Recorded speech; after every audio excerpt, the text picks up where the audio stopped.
Welcome to Sightings. I'm Tim White. Last year, Sightings brought you exclusive videotape of the largest mass UFO sighting in history.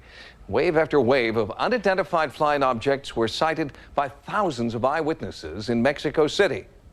A Sightings investigative team has been keeping tabs on the Mexico sightings and report that they are not only continuing, but they are growing in frequency. In 1991, thousands of citizens in Mexico City looked to the heavens. Astronomers from around the world brought high-powered telescopes. Many people had video cameras. They were there to see the last full solar eclipse for 3 centuries. But as day turned to night, there was something else in the twilight sky. UFOs, lots of them, recorded at the same time by different people from locations throughout central Mexico. Mass sightings on this scale are rare, and ufologists describe the event as a flap.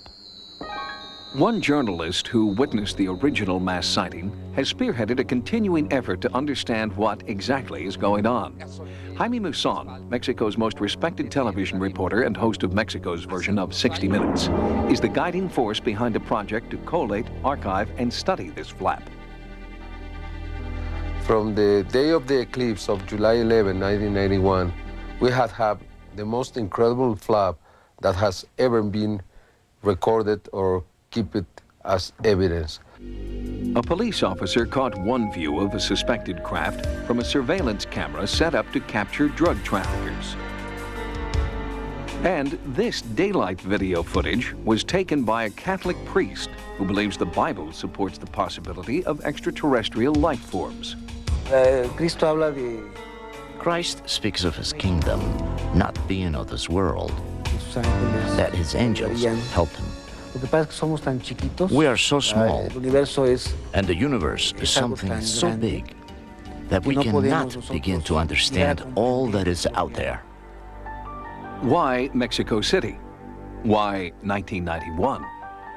Some researchers found what they believe to be an answer in Mexico's ancient Maya culture.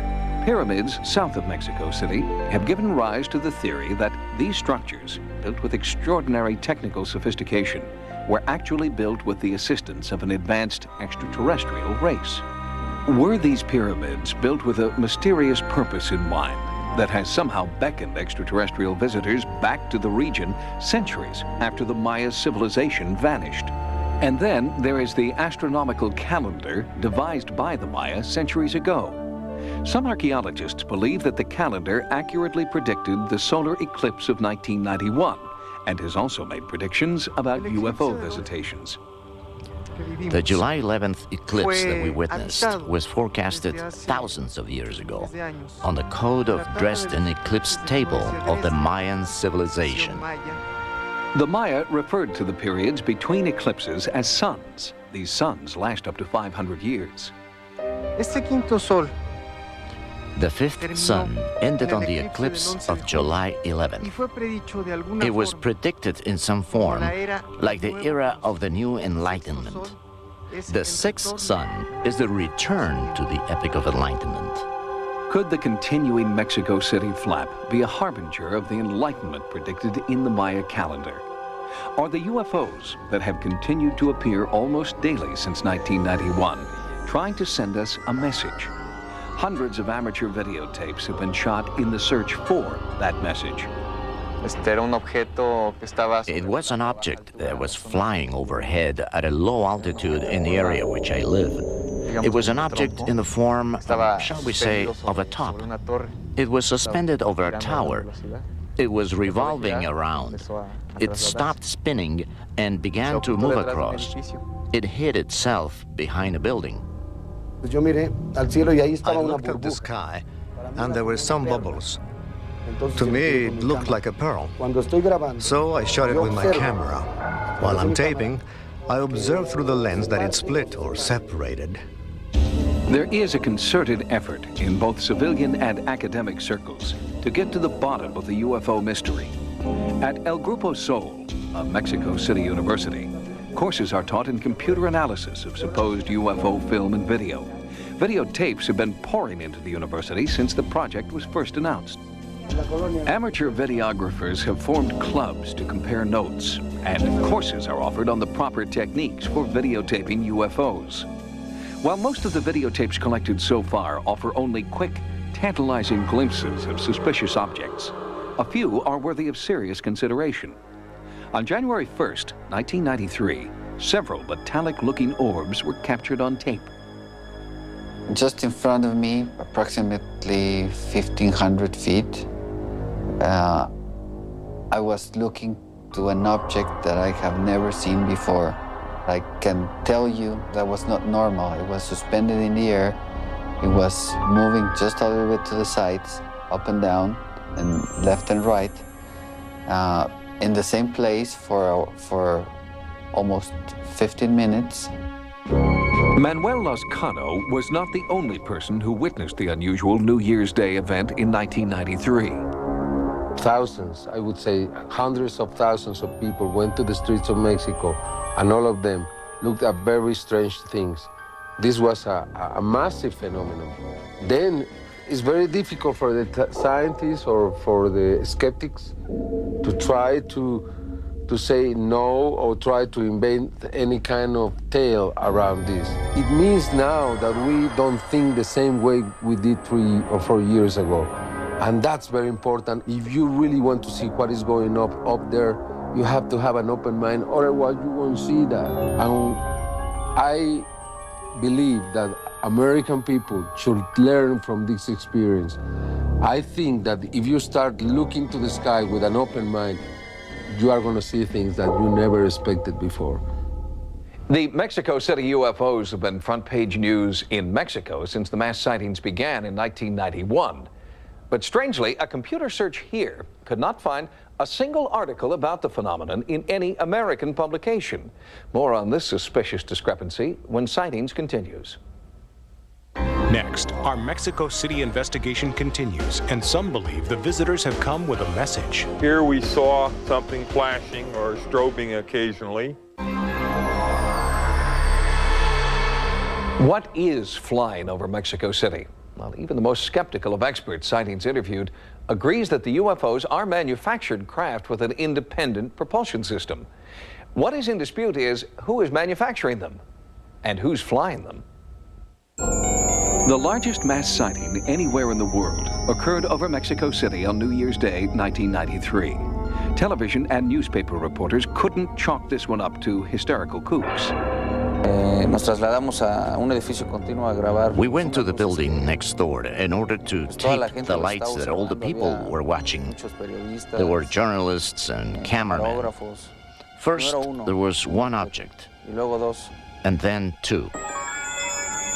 With that crucial event on January 1st, journalists throughout Mexico went from reporters to eyewitnesses.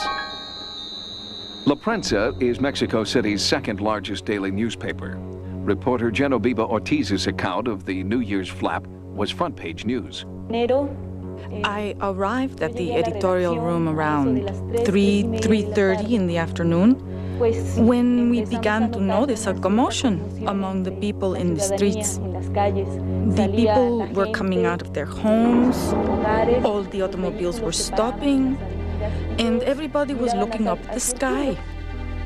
A long time ago, there was this belief, I think among the media professionals, the journalists. But now with so many occurrences, we believe, and we accept things the way they are. Photos, videos, people's comments. They have shown us that something more exists, right? Not just us. While the ongoing UFO sightings are headline news in Mexico City, they remain virtually unreported in the American media.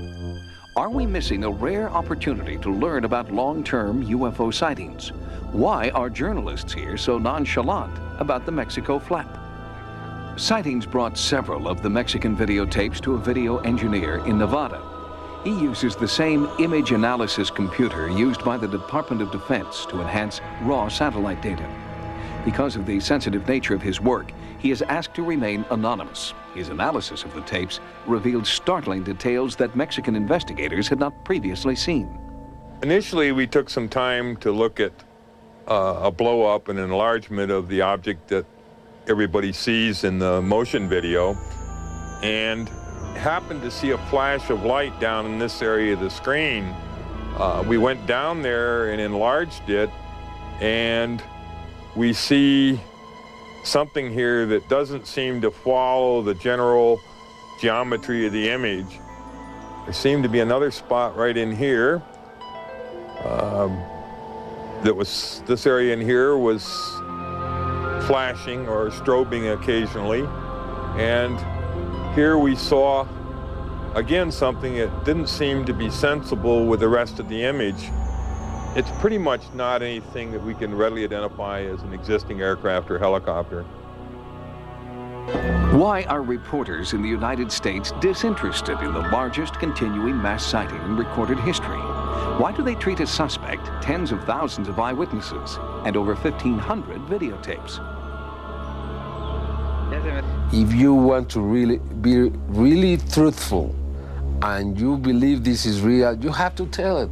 It doesn't matter if it's risky. It doesn't matter if they are going to tell you that you are crazy.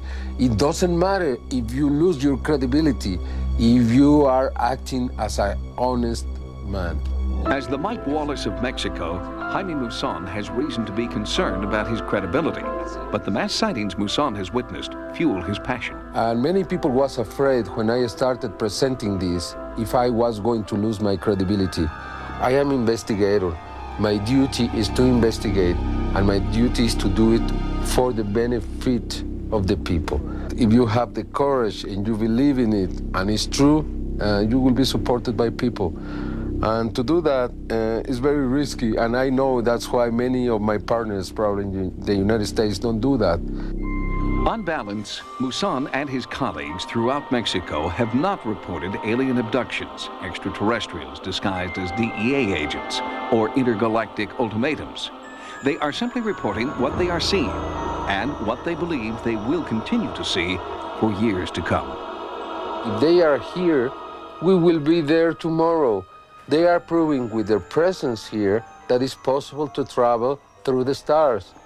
It's the only reason science hasn't accepted the presence of these beings here, because we don't know how to travel these tremendous distances in the stars or in the universe between the galaxies. But if they are here, now they are telling us, hey, take it easy, take it easy. It's possible to travel through the stars, and it's all that matters at this moment. Since this latest report was completed, Sightings has been contacted by a commercial airline pilot who claims that he was involved in a near miss between his DC-9 and a UFO. We'll bring you his complete story on an upcoming program.